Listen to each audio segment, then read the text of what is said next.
So see, we started out as a male grooming brand back in 2016, right? When the founder started the brand. And ever since, I think one of the biggest things that we have been able to do is democratize male grooming across the country. So if you see, previously there were some international brands and that was about it. Access was low. But what Beardo did was it jumped on a trend which was happening back in 2016 and then really took masculinity to broader India, if I may say so. Over the years, of course, the brand has evolved as it came into Marico's fold. The number of categories that we are present in. We started with one beard growth oil. Today, we are present in fragrances, we have personal care appliances, and we also have the original core beard styling and hair styling products. So we have become multi-category. The brand has grown profitably, and at the same time, been able to sort of reach out to a huge mass of Indian male consumers who wanted something which is exclusively for them. So we have a range called Godfather, and what we did was that recently we did a campaign with Danish Pandor, and where we brought back Godfather as a big umbrella brand, so to speak. And recently, what we are doing is that we are extending a perfume range. So there was originally one single perfume in that brand. Now there are couple of more perfumes that have been launched in the last couple of days. One of them is called Mafia, and the other one is called Revenge. So this is an exclusive launch that we did today, and we hope to see great results out of the brand. Speaking about a retail presence, we are primarily an online-only brand, with e-com, Q-com, and D2C being the largest ones. However, we do have a number of exclusive brand outlets that we operate across the country, and we have a fairly decent presence in GT and MT.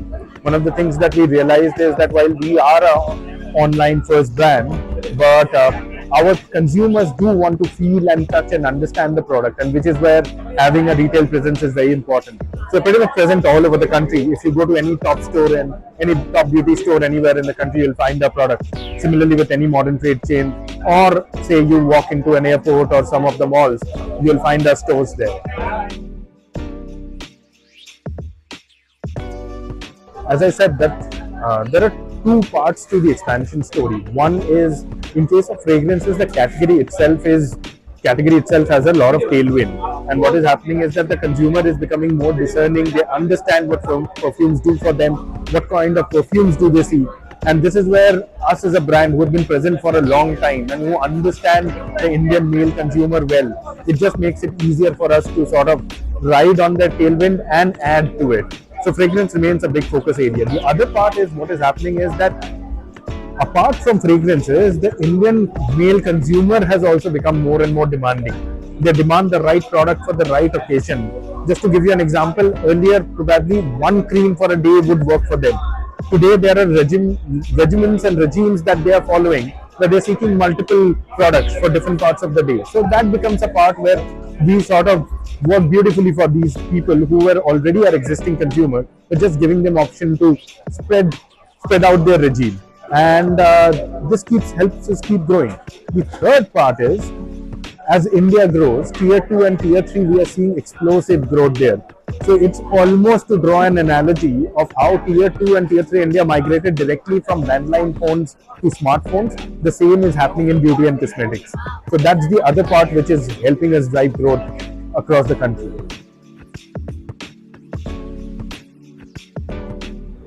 The biggest plan is, and we have stated this multiple times, is that we want to be India's #1 male grooming organization.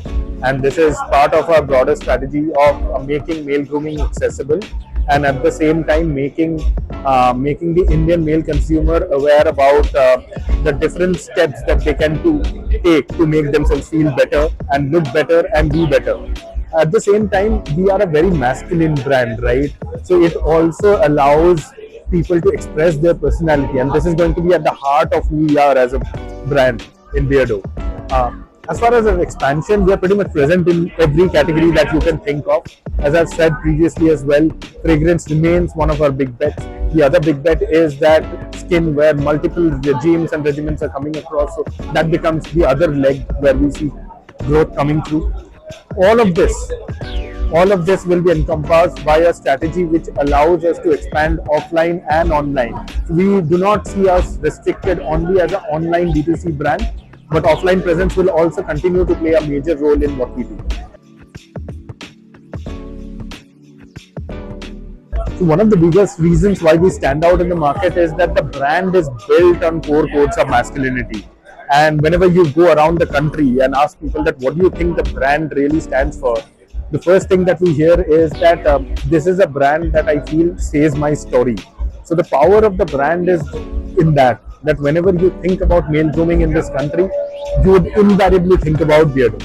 The second is, of course, the kind of products we have been able to launch. We have always been on trend or maybe a little ahead of trend, and that has always helped us.